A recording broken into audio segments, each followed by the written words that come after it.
Smith. This is the man who shot the movie.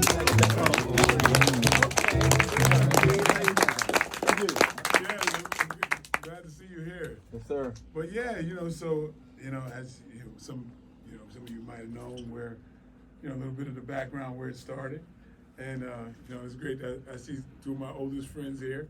I see Jim Grantham right there, and where's Gilbert? There's Gilbert. Y'all were part of the first thing I ever shot.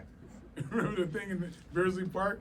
Back at that time, I was doing that for fun. Didn't know I'd be a director one day. But it's kind of funny how you end up doing what's in your heart, and then it was crazy because I wound up I was majoring in other things and turned back around and do stuff that I was doing on my own.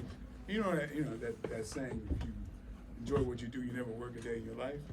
And so that it turns out to be the absolute truth. But hey, thanks for coming out. It's kind of little it's a little heartbreaking that a lot of the theaters are closing down because of all the pandemic, things like that. So I'm glad we got an opportunity to share in a theatrical, community type of thing before those times close. But yeah, thank you guys for coming down. So if there's any questions or anything, I got the answers. Where was the movie filmed and how long did it take? So 21 days, and we had another additional day afterwards, so 22 days, and we shot it in several places around Los Angeles. And by the way, as a testament to my DP, this I don't know. I think this was this on. This wasn't on the film. Right? This was. Hard drive. Yeah. So the movie looks a lot different than this. Yeah. It's a lot sharper and cleaner than this. This was I didn't know what kind of copy this was, but it's much cleaner. It doesn't look quite like this. It's a testament to this man's talent. It didn't look like that. But again, but you guys, experienced what it was. So, yeah, you just raise your hand. Hi, so is it Michael Jai White or Michael J. White? Jai. Michael Jai White. So my name is Troy, and I actually had the honor of training with Sensei Fumio Demura a couple years back, and I brought a picture of us that I wanted you to sign for me, if that's possible. Yeah, so to answer your question, yep. Yes, I Sharpie everything. Yes, I remember going with you to Harding School when you had to talk to the youth. That day, me, you, and Veronica was up there. You did an excellent job with the kids. Thank you. Before I was an actor, I was a teacher for a while, and I actually, in a way, I don't feel like I left that behind because, when I get a chance to do things like even movies, I want to do stuff that offers some teaching. And in this movie, as you see, I'm offering a story of redemption and forgiveness.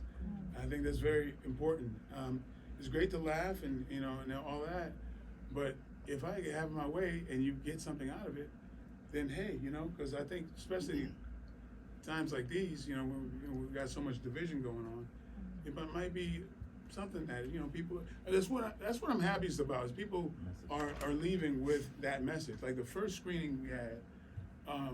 Way back, a producer left the screening, called me the next day and said that because of the movie, he contacted his mother after the movie, and he hadn't spoken to his mother in 8 years. And he said, because of your movie, I looked at things differently, and now we're getting together and we're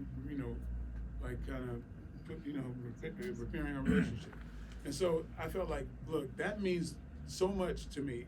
If somebody say, "Hey, it was funny," whatever, but something like that could actually affect other people's lives, I felt like I was doing the right thing, and so it means a lot to me that it can have these different layers that people can extract from.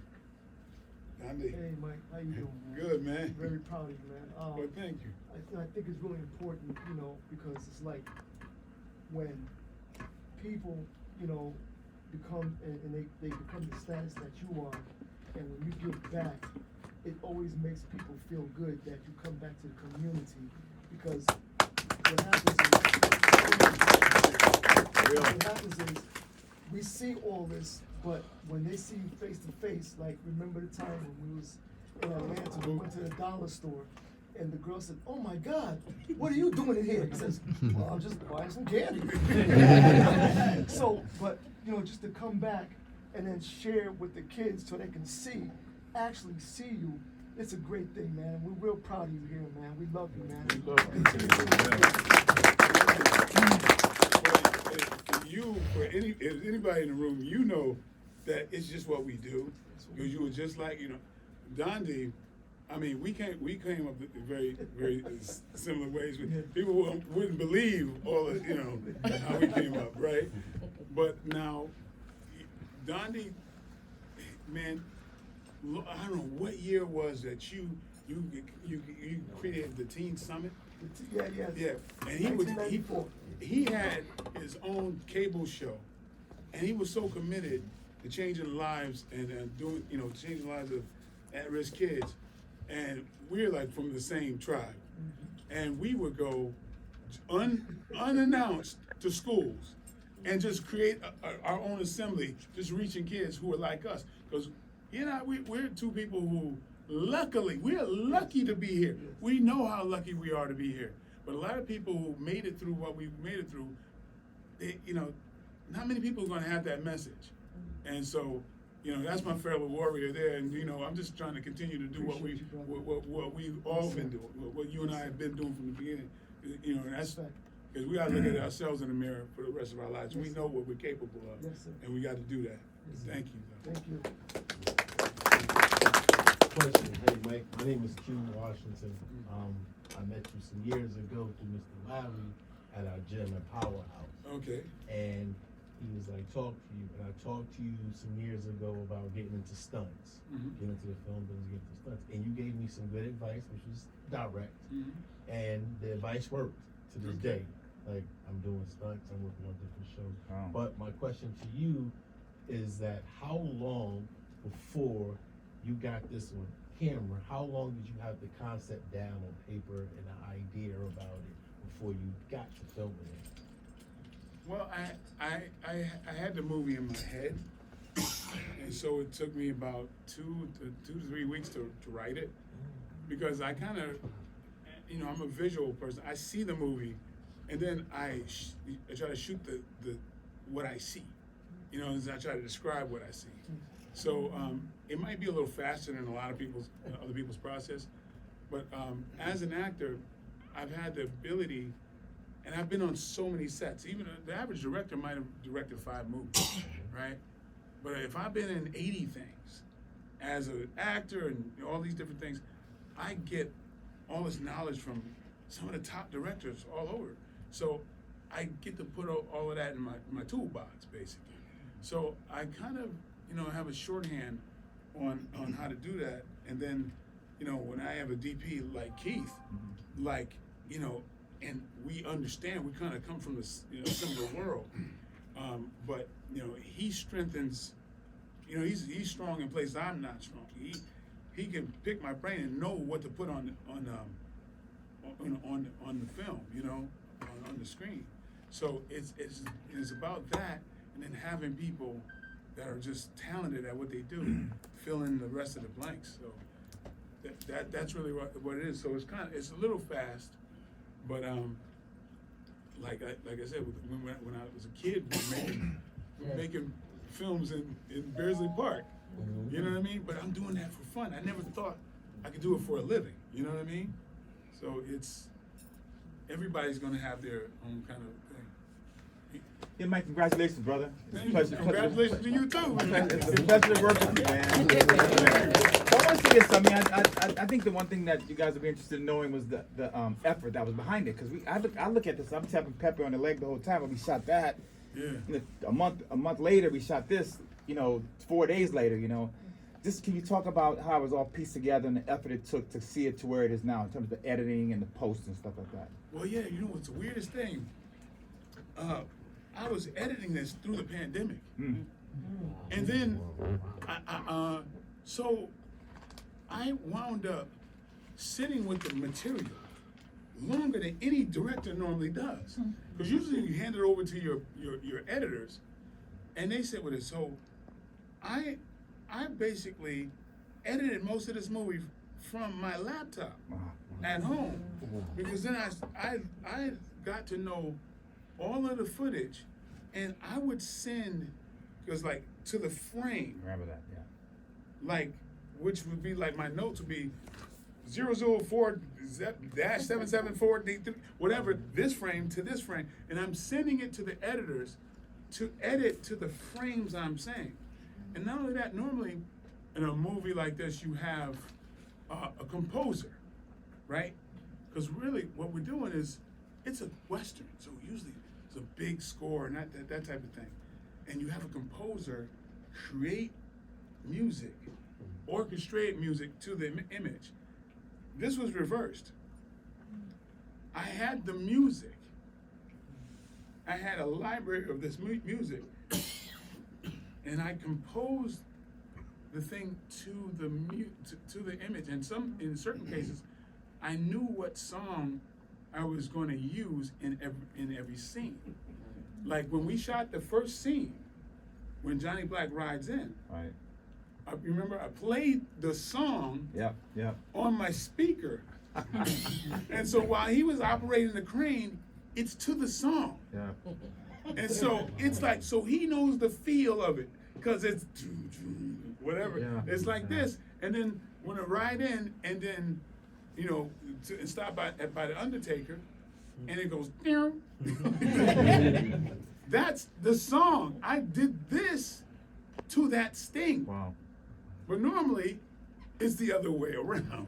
The music goes to the Yeah. pitch, yeah. Right. So I'm like, I know what song I'm using, and so that's why the song and the visuals will fit so well sometimes, because we just didn't have the budget to do it the other way. So because I know, hey, we're doing a Western. The whole budget of this movie is probably like the catering budget of a regular Western, to be honest with you. But people ain't gonna know the difference. It's got to look. It's got to look like a Western. It's got to sound like, it's got to do all of that. So there ain't no excuses, because you're not gonna put something on we didn't have the money. No, there's no excuses. So there's ways, if you have creativity, there's ways around it. You just have to think it through. And so that's what we did. So this process taught me a lot. And I think I will edit the next movie this way. Same way, yeah. Where I know, well, I'm already starting. We about to do another one. Yeah. We're about to do another one. Mike, one more thing I just want to Yeah. say this I'll get a chance to say what happened behind the scenes. I mean, Mike would show up in the morning literally with his phone and be like, Keith, I want this, this is the shot. I want the scene at the end when you do the kicking and you put the hand up at the end, whatever. Yeah. He literally standing next to me like, this is what I'm looking for, you know what I'm saying? And it was like, but I just much respect because he was so prepared, How many martial artists I got in here? Okay, did you notice something in that scene? There you go. What was it? It was shot for shot The, a sequence Yes. that Bruce Lee did in Enter the Dragon. And so it's crazy because remember, I remembered the sequence. Yes. And when we did it, we actually have like an Easter egg that side by side, it's frame by frame. While Bruce Lee's doing it, I'm doing the same movement. And we end up in the same pose, in the same zone. Yeah. And he zoomed it perfectly, just like Enter the Dragon did. So it's there for folks to notice it. So there's a lot of Easter eggs like that. Like the Billy Jack reference is side by side the same. Did you choreograph the fight? Yeah. The bar, everything? Or? Yeah, pretty much. You'd be surprised, but every fight scene that you saw me do, I choreographed it on the way to the set. because I've been doing it for so long. And so in those sort of slap sequence, nobody knew it. I remember my wife and I were riding to the set, and I'm going.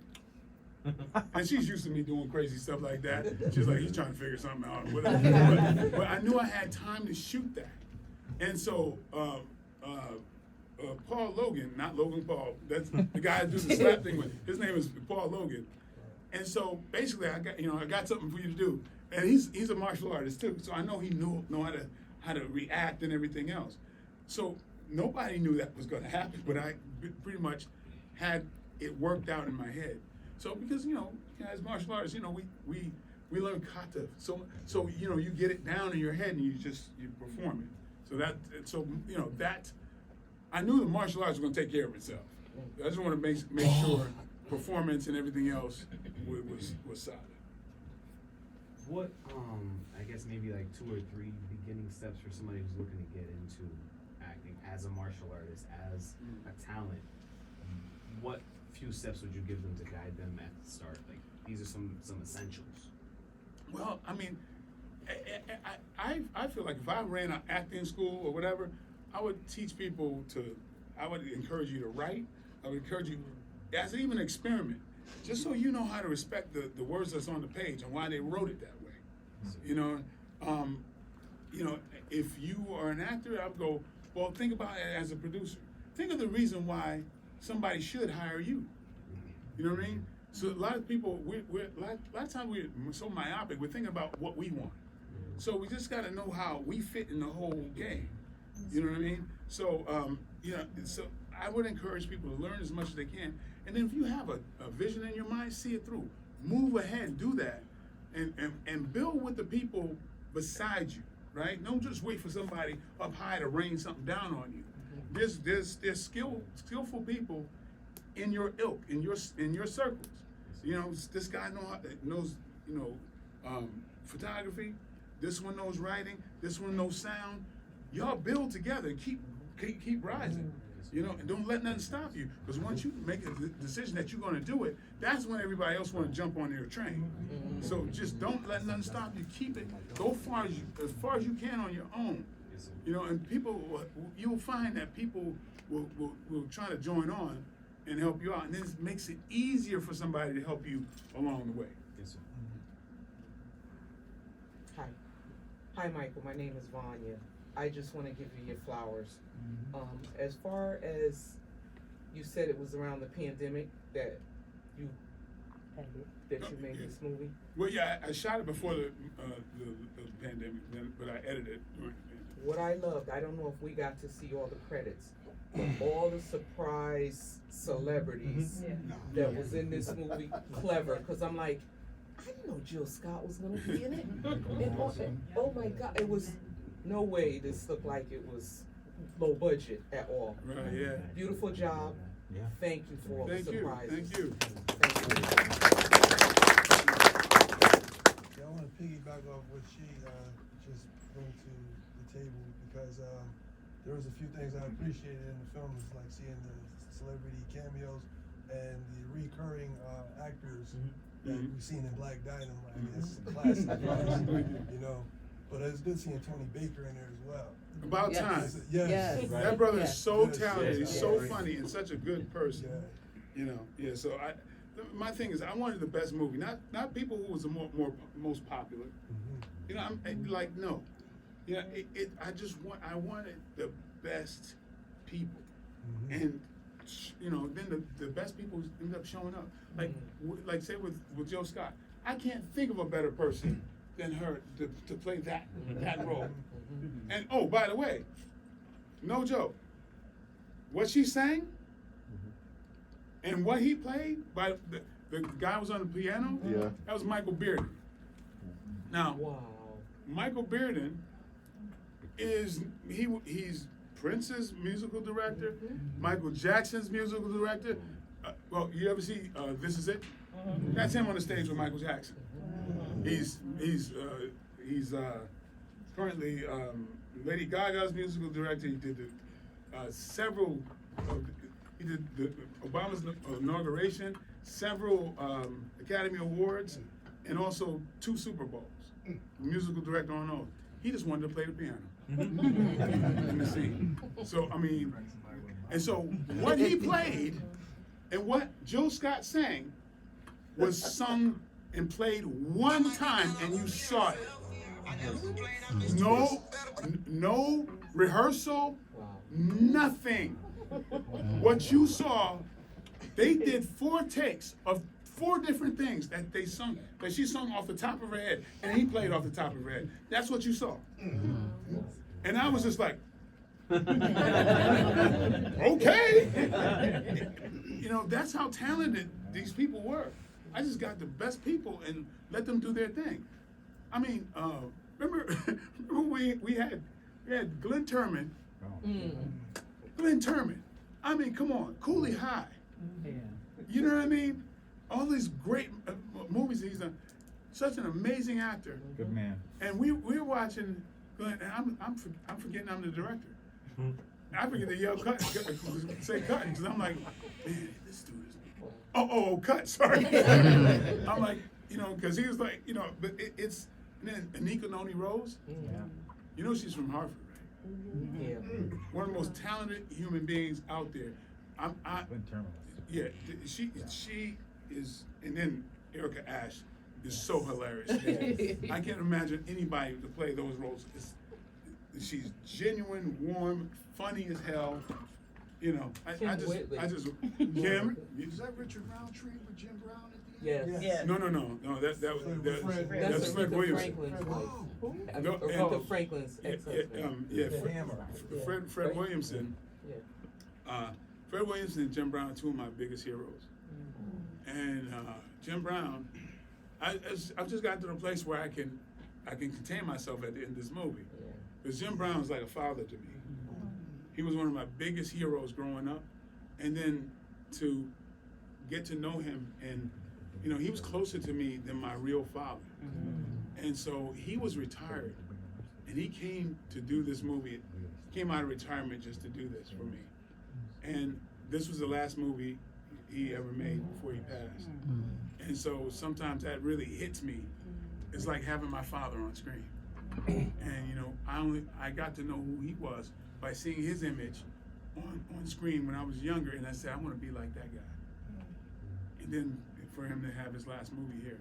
So it really touches me that he did this. And those were the lines that he and Fred made.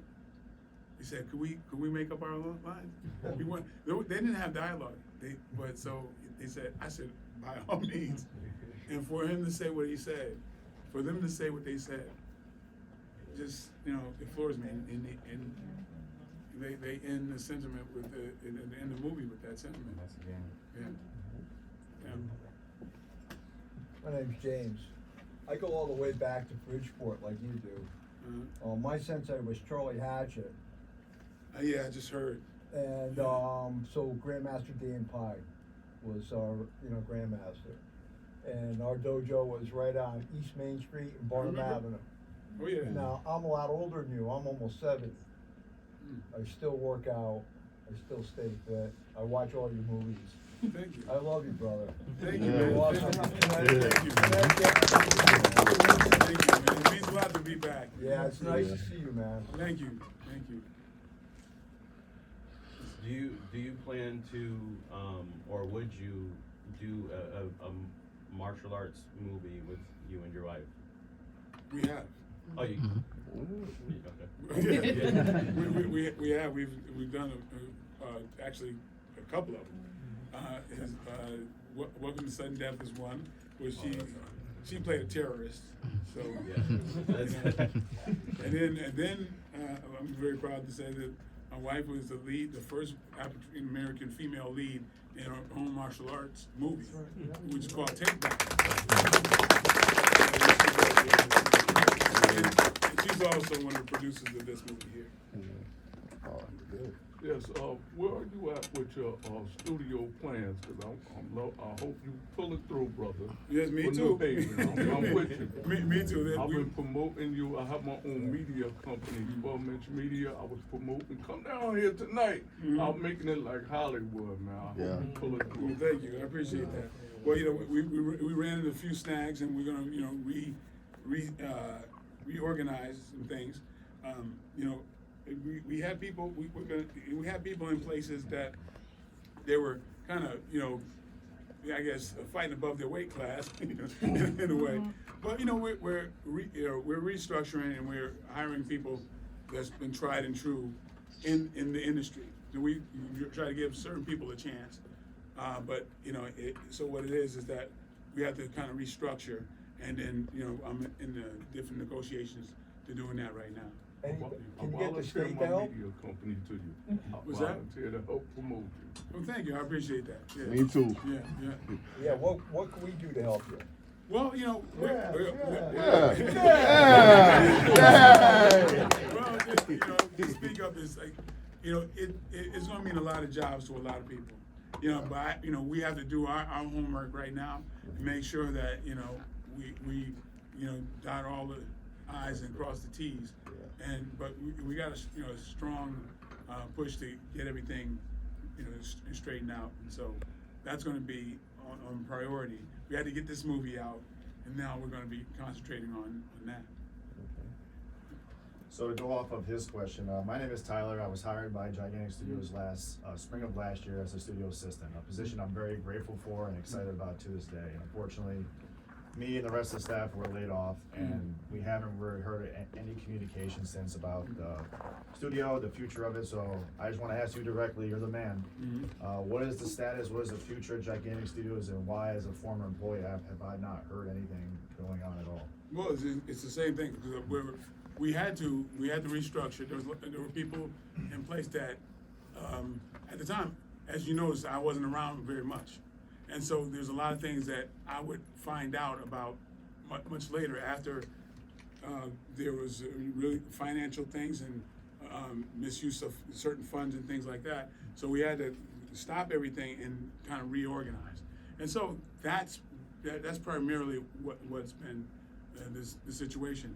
And so, you know, getting, you know, a few people, you know, the people and just kind of just straightening out everything and, you know, all the, you know, basically a forensic accounting of why things went the way they did. And so basically that's really what it is. Just like with any startup, you expect certain, you know, missteps and obstacles and what have you. But that's basically it. You know, sorry that people have not been communicating with you, but you know, it's got to start from the top down, and so that's what we're planning on doing. And so I mean, it was crazy. The studio's about 95% done. Yeah. So it was just an unfortunate time that we ran into, and then on top of you know when the whole COVID thing, you know, and then recently with the strike and everything else, it's delayed things. But yeah, I don't foresee it being delayed too much longer. Can the state of Connecticut help assist you with bonding and revenue at all? Yeah, Because they can. I can help you out with that. Well, that'd be great, but you know, of course, but then we just got to straighten out some things at home first, and then we'll that'll be great. You know, with the state and what have you, we've been trying those ways, and but ultimately, it's like I say, it's what we got to do from the infrastructure first, before we do anything else. Hey, great movie, Mike. I loved it. You know, Thank you. You're a very talented actor. But to kind of piggyback off of their question, once you restructure the studio, right?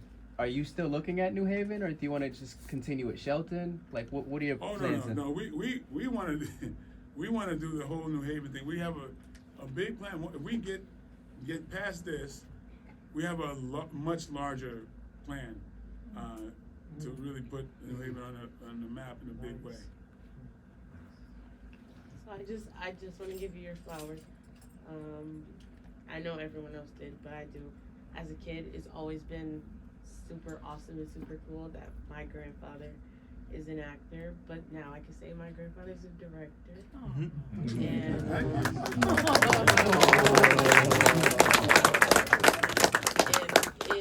I always fall asleep in movies. So it was, like I did fall asleep. So.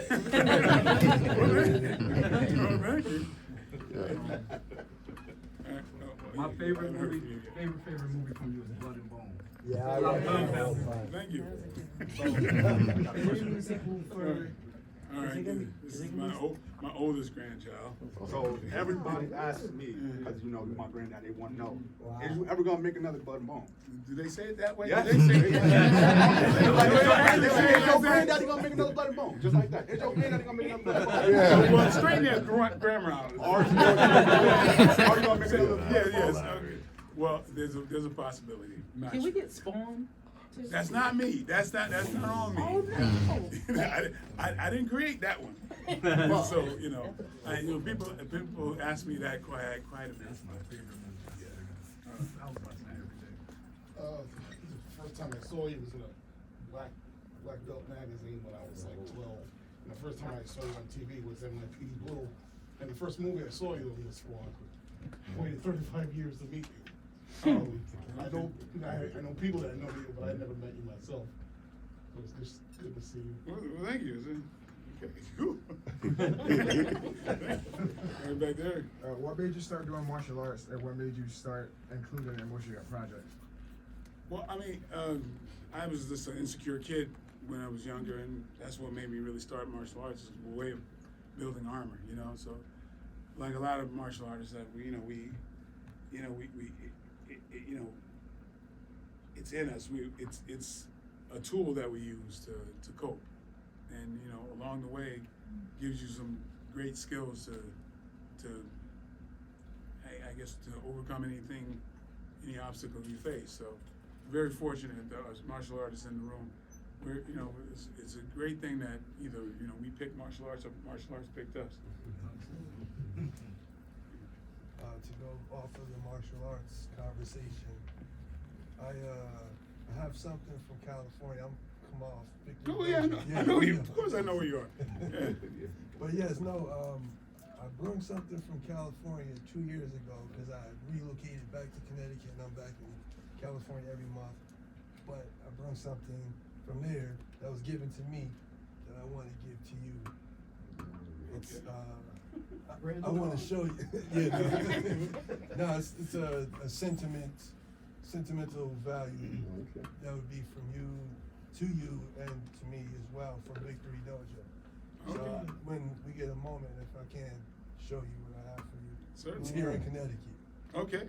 Oh, All right.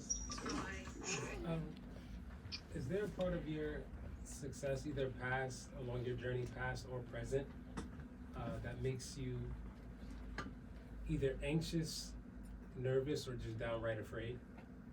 A part of I'm sorry.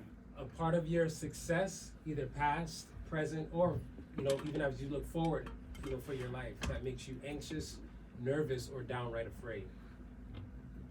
I just gotta say no. Yeah. I mean, I'm just not afraid of anything. I'm from Bridgeport. From Bridgeport. Hey. There it is. Right about that.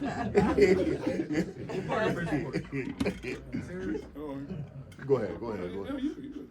Oh, okay. Well, from what you just said, Bridgeport, yeah, you're right about that. But I really love the movie. Like she said, she didn't go to sleep. I didn't go to sleep either. This is my first time going into a movie theater in over 15 years. I came here because of you.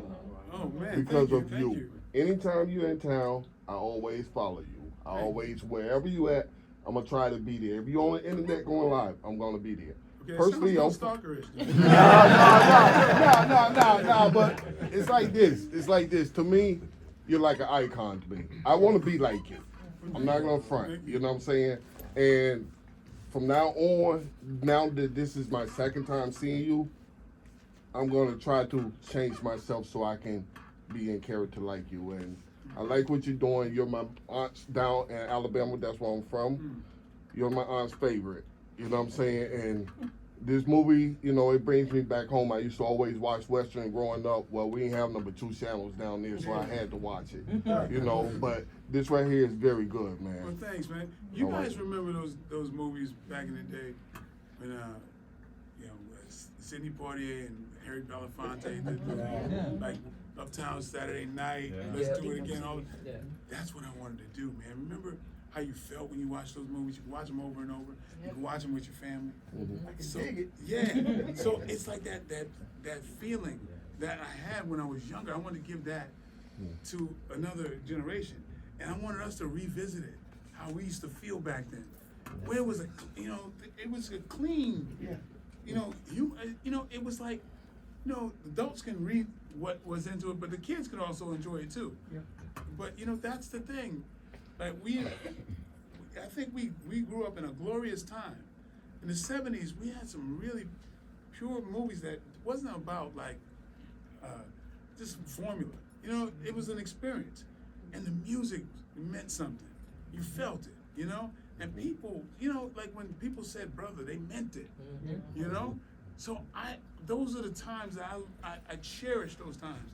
That's why with Black Dynamite and this one, you know, I chose to go at a time where brotherhood meant a lot. And people meant it. Everybody, not just black and white folks. It was like this. It was like we were having a shared experience, you know, and it's something that was more electric about that time. So that's why I wanted to really recreate for this movie. Yes, ma'am. Just a suggestion, Mike. I'm nobody. We are due another Harlem Nights, where we're proud. Men dressed like gentlemen, ladies dressed like ladies. There you go. There you go. And we need that because the generations are going and they don't see that. Yeah. Every night we really need that. Yeah, that's be one prideful of the, again. Yeah, I feel like the other heyday of that time is when Eddie Murphy did that. When Eddie Murphy came back with Harlem Nights,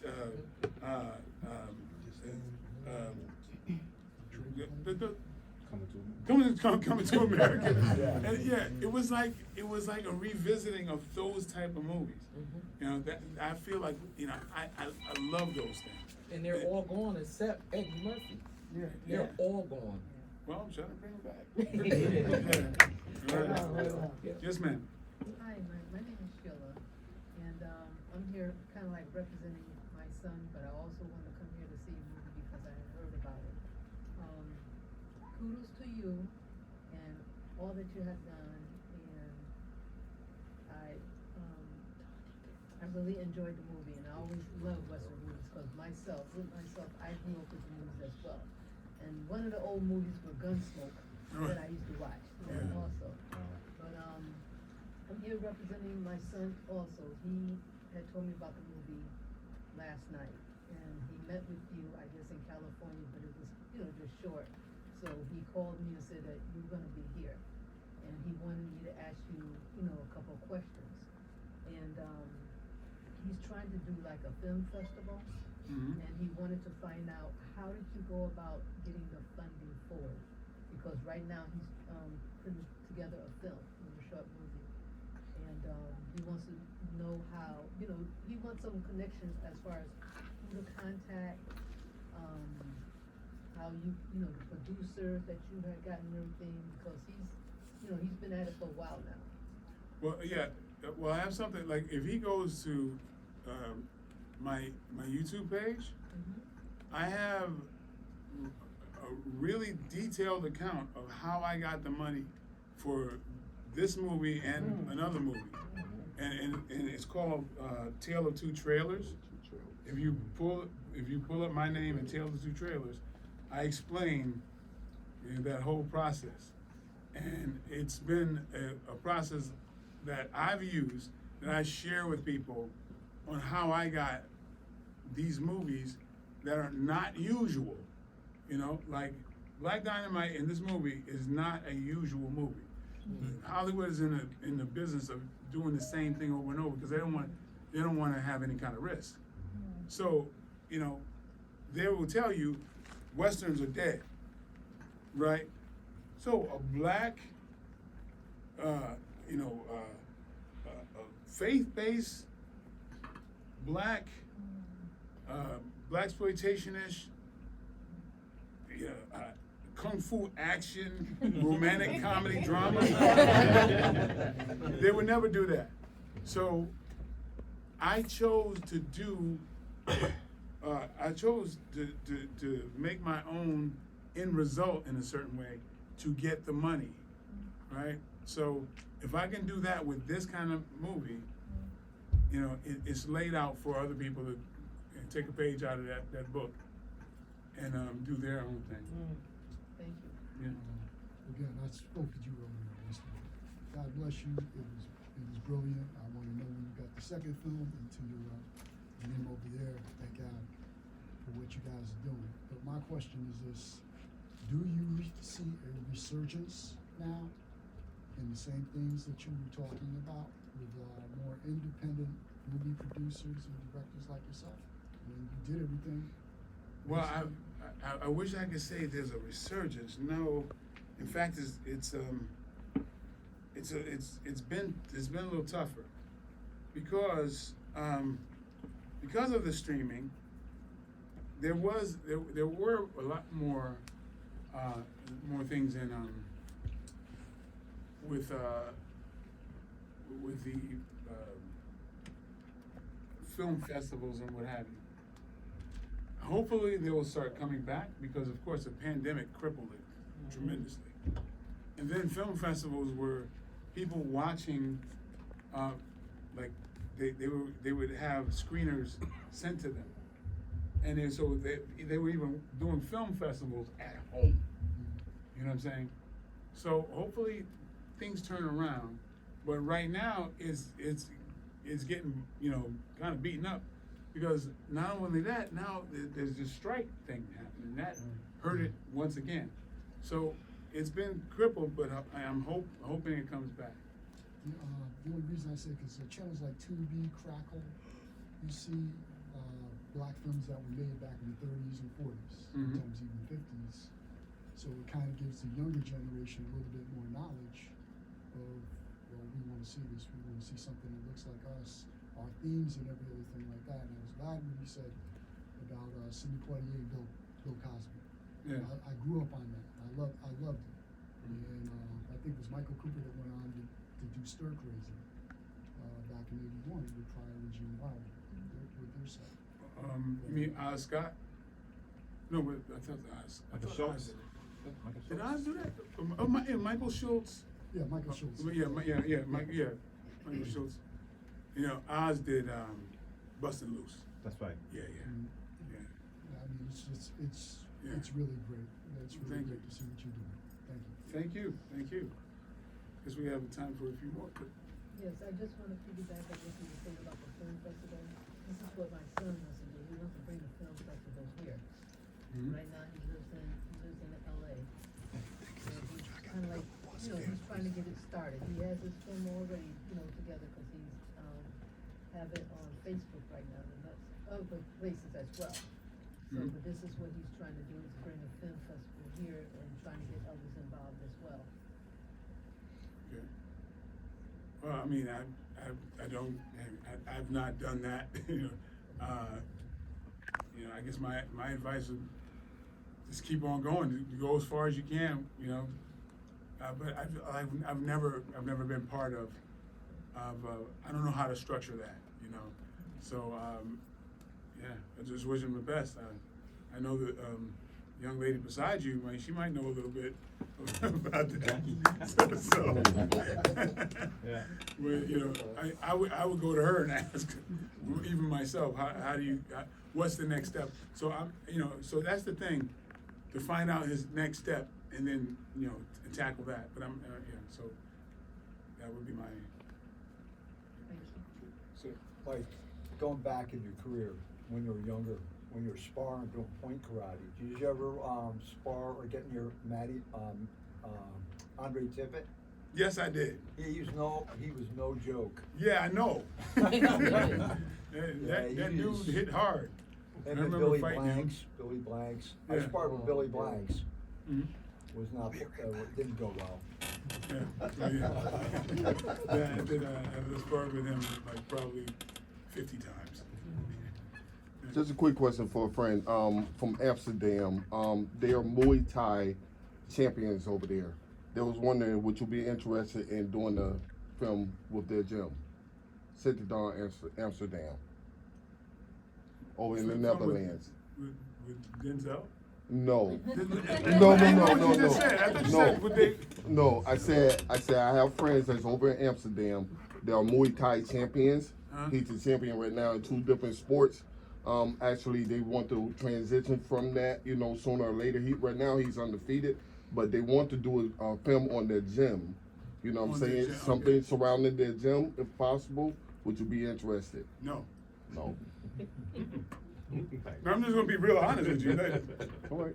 No. You know, that's, I don't know, that's just, no. I don't know, I'll talk to you about that later, but that doesn't, they got a lot of work to do to get a film about a gym that, well, you know, I'll talk to you, I'll sidebar that. Okay. But I don't wanna string you along, but no. But we get a Black Dynamite too, cause I remember I went to your thing in New Britain when you did it with Joe Young, the thing, and how you were telling us about how the cars was really moving when you all was filming. It didn't stop. I love that movie. I want to see it too. Well, yeah, that might happen, but you know, it's several people are involved. Other producers and what have you, that sometimes it gets a little hard to, you know, Catch get the to magic back. Yeah, the movie was written a while back, but it's like but the atmosphere has got to be right to do another one. But for now, I'm focused on other things. I got a lot of really good new stuff that I'm working on. So I'm focused on that. I got a question. So in the cartoon Black Dynamite, how did you come up with the big head scientist episode? You remember?